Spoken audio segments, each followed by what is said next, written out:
Bramblewood Audio presents The Girl Who Owned a Bear by L. Frank Baum, narrated by Cameron Ward. Mama had gone downtown to shop. She had asked Nora to look after Jane Gladys, and Nora promised she would. But it was her afternoon for polishing the silver, so she stayed in the pantry and left Jane Gladys to amuse herself alone in the big sitting room upstairs. The little girl did not mind being alone, for she was working on her first piece of embroidery, a sofa pillow for Papa's birthday present. So she crept into the big bay window and curled herself up on the broad sill while she bent her brown head over her work. Soon the door opened and closed again, quietly. Jane Gladys thought it was Nora, so she didn't look up until she had taken a couple more stitches on a forget-me-not. Then she raised her eyes and was astonished to find a strange man in the middle of the room, who regarded her earnestly. He was short and fat, and seemed to be breathing heavily from his climb up the stairs. He held a work silk hat in one hand, and underneath his other elbow was tucked a good-sized book. He was dressed in a black suit that looked old and rather shabby, and his head was bald upon the top. "Excuse me," he said, while the child gazed at him in solemn surprise. "Are you Jane Gladys Brown?"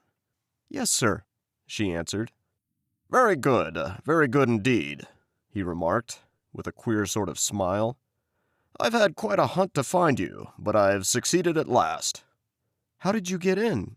inquired Jane Gladys, with a growing distrust of her visitor. "That is a secret," he said mysteriously. This was enough to put the girl on her guard. She looked at the man, and the man looked at her, and both looks were grave and somewhat anxious. "What do you want?" she asked, straightening herself up with a dignified air.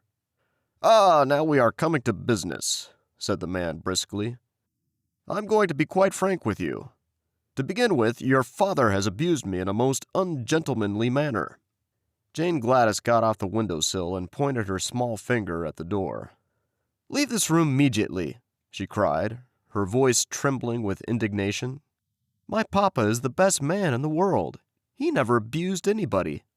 "Allow me to explain, please," said the visitor, without paying any attention to her request to go away. "Your father may be very kind to you, for you are his little girl, you know. But when he's downtown in his office, he's inclined to be rather severe, especially on book agents. Now, I called on him the other day and asked him to buy the complete works of Peter Smith. And what do you suppose he did?" She said nothing. "Why," continued the man with growing excitement, "he ordered me from his office and had me put out of the building by the janitor. What do you think of such treatment as that from the best papa in the world, eh?"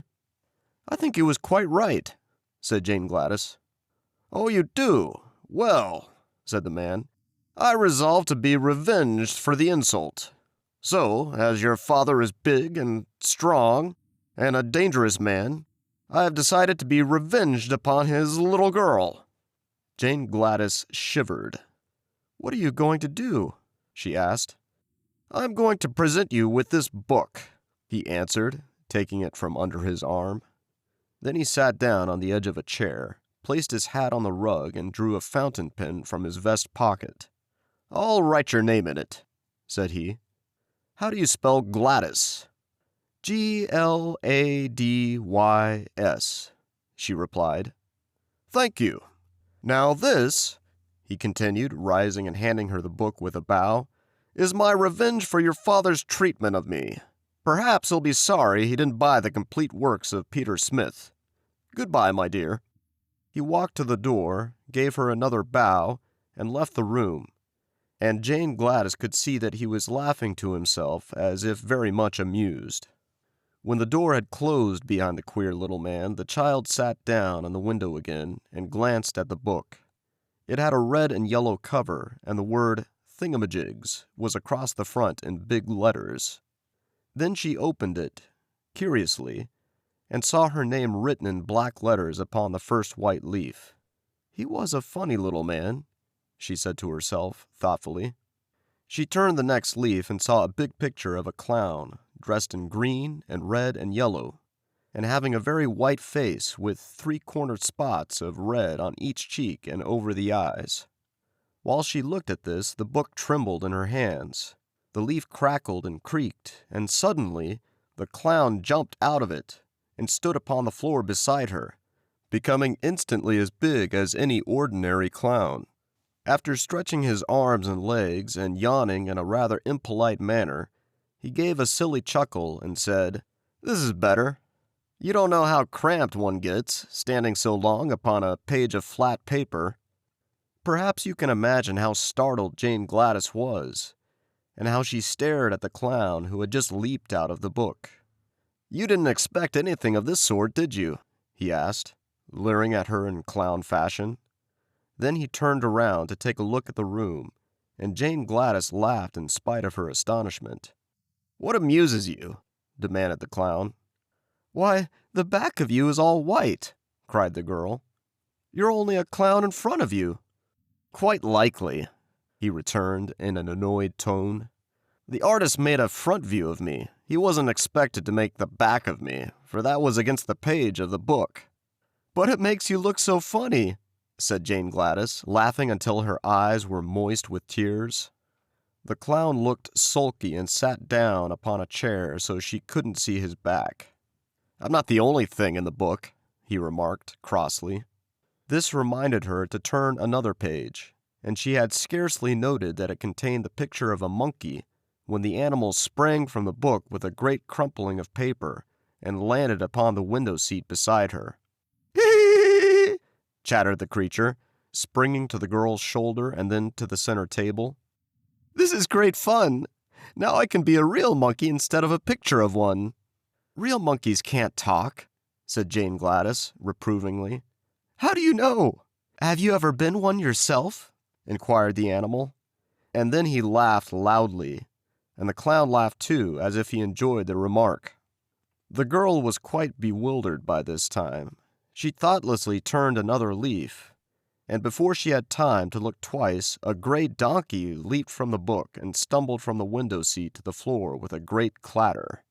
"You're clumsy enough, I'm sure," said the child indignantly, for the beast had nearly upset her. "Clumsy? And why not?" demanded the donkey with angry voice. "If the fool artist had drawn you out of perspective as he did me, I guess you'd be clumsy yourself." "What's wrong with you?" asked Jane Gladys. "My front and rear legs on the left side are nearly 6 inches too short. That's what's the matter. If that artist didn't know how to draw properly, why did he try to make a donkey at all?"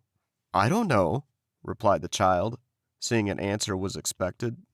"I can hardly stand up," grumbled the donkey, "and the least little thing will topple me over." "Don't mind that," said the monkey, making a spring at the chandelier and swinging from it by his tail until Jane Gladys feared he would knock all the globes off. "The same artist has made my ears as big as that clown's, and everyone knows a monkey hasn't any ears to speak of, much less to draw." "He should be prosecuted," remarked the clown gloomily. "I haven't any back." Jane Gladys looked from one to the other with a puzzled expression upon her sweet face, and turned another page of the book. Swift as a flash, there sprang over her shoulder a tawny, spotted leopard, which landed upon the back of a big leather armchair, and turned upon the others with a fierce movement. The monkey climbed to the top of the chandelier and chattered with fright. The donkey tried to run and straightway tipped over on his left side. The clown grew paler than ever, but he sat still in his chair and gave a low whistle of surprise. The leopard crouched upon the back of the chair, lashed his tail from side to side, and glared at all of them by turns, including Jane Gladys. "Which of us are you going to attack first?" asked the donkey, trying hard to get upon his feet again.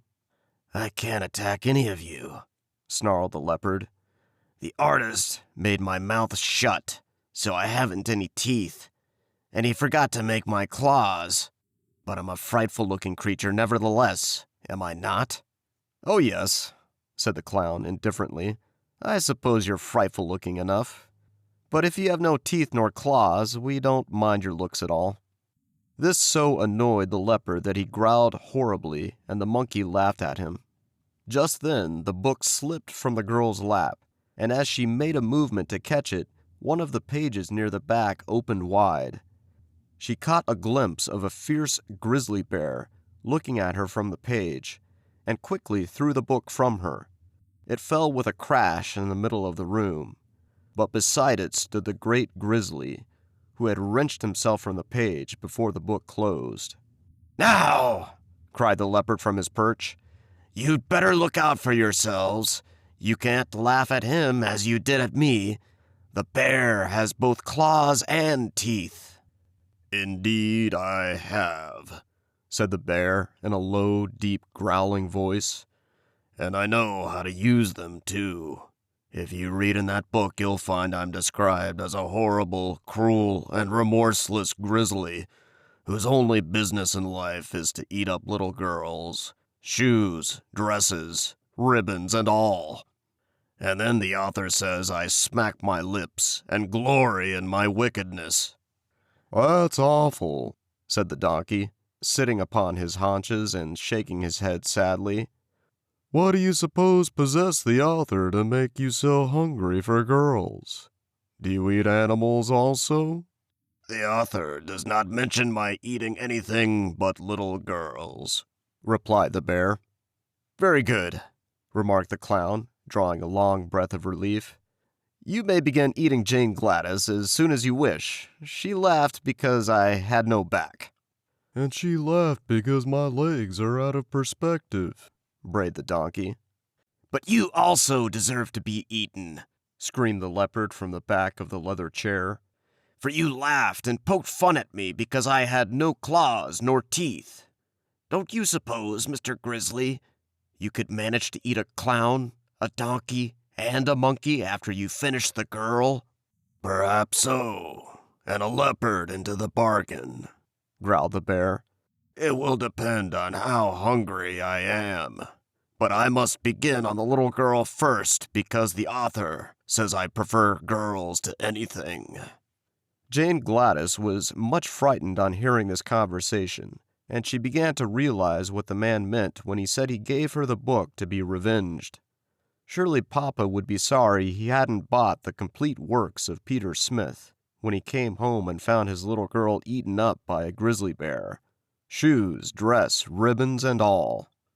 The bear stood up and balanced himself on his rear legs. "This is the way I look in the book," he said. "Now watch me eat the little girl." He advanced slowly toward Jane Gladys, and the monkey, the leopard, the donkey, and the clown all stood around in a circle and watched the bear with much interest.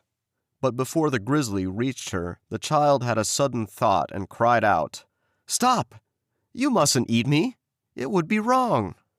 "Why?" asked the bear in surprise.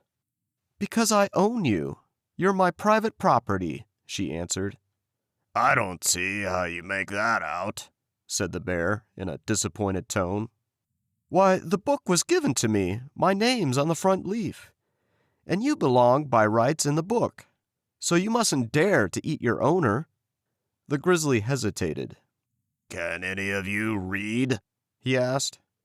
"I can," said the clown. "Then see if she speaks the truth. Is her name really in the book?" The clown picked it up and looked at the name. "It is," said he, "Jane Gladys Brown, and written quite plainly in big letters." The bear sighed. "Then of course I can't eat her," he decided. "That author is as disappointing as most authors are." "But he's not as bad as the artist," exclaimed the donkey, who was still trying to stand up straight. "The fault lies with yourselves," said Jane Gladys severely. "Why didn't you stay in the book where you were put?" The animals looked at each other in a foolish way, and the clown blushed under his white paint. "Really?" began the bear, and then he stopped short. The doorbell rang loudly. "It's Mama!" cried Jane Gladys, springing to her feet. "She's come home at last. Now, you stupid creatures!" But she was interrupted by them all making a rush for the book. There was a swish and a whir and a rustling of leaves, and an instant later the book lay upon the floor, looking just like any other book, while Jane Gladys' strange companions had all disappeared. Thank you for listening to this presentation of The Girl Who Owned a Bear by L. Frank Baum, narrated by Cameron Ward. Don't forget to like and subscribe.